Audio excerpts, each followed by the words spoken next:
In 1813, a military coalition drafted a master strategy to defeat the French Empire.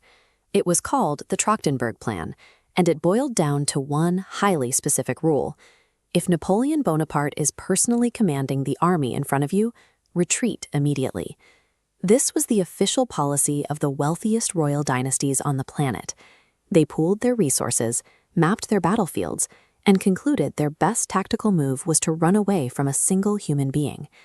These monarchs traced their bloodlines back centuries, yet they were terrified of a man who started life as an impoverished outsider on the island of Corsica.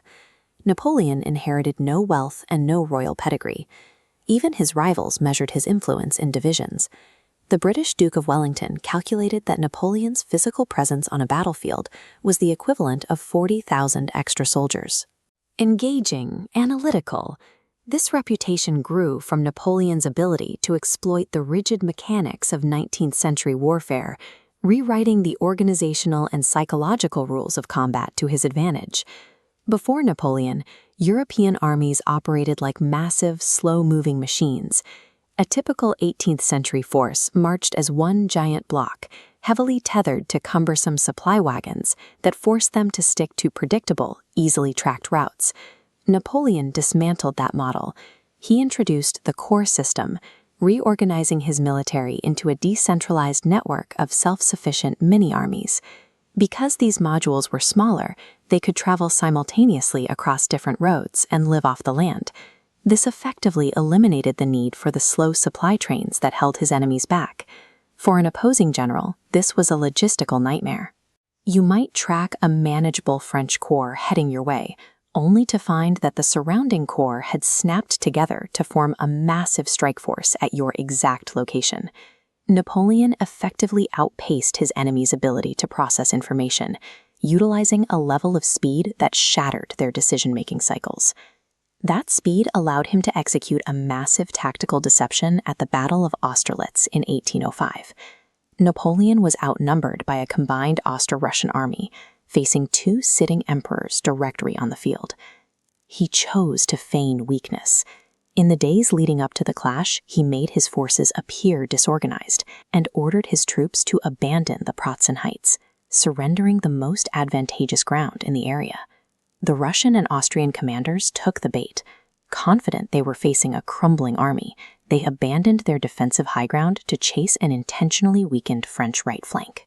The moment they committed to the valley, the trap snapped shut. Napoleon unleashed his hidden reserves straight into the newly vacated center of the Allied lines, cleaving the opposing army in half. Unlike the aristocratic generals who watched from distant hillsides, Napoleon led from the mud. He shared the same risks as his men, forging a fanatical loyalty among his troops and a deep dread among his enemies. Austerlitz demonstrated that his ability to weaponize an enemy's ego was even more lethal than his artillery, allowing him to control what they believed until it was too late. Because Napoleon proved mathematically and psychologically unbeatable in a head-to-head fight, his enemies eventually realized they had to abandon traditional warfare entirely to survive. This realization reached its peak during the Russian campaign of 1812. The Russians adopted scorched earth tactics, refusing to engage, burning their own cities, and destroying their own food supplies to starve out the fast-moving French corps. This exposed the paradox of his character. The exact trait that allowed a Corsican officer to conquer a continent, his absolute, uncompromising ambition, rendered him incapable of accepting a lasting peace. Because he would never yield, he forced his enemies to do something they had never managed before: unify. This massive coalition finally ground his forces down at Leipzig and crushed him at Waterloo. To ensure he stayed defeated, his conquerors exiled him to St. Helena, a tiny island thousands of miles away in the Atlantic. He spent his final years in absolute physical containment. He died a prisoner on a rock in the Atlantic. But for 20 years, he forced every professional army in Europe to abandon their doctrines just to survive him, validating his theory that speed, decentralized command, and the manipulation of an enemy's ego were more powerful than the traditions of any throne.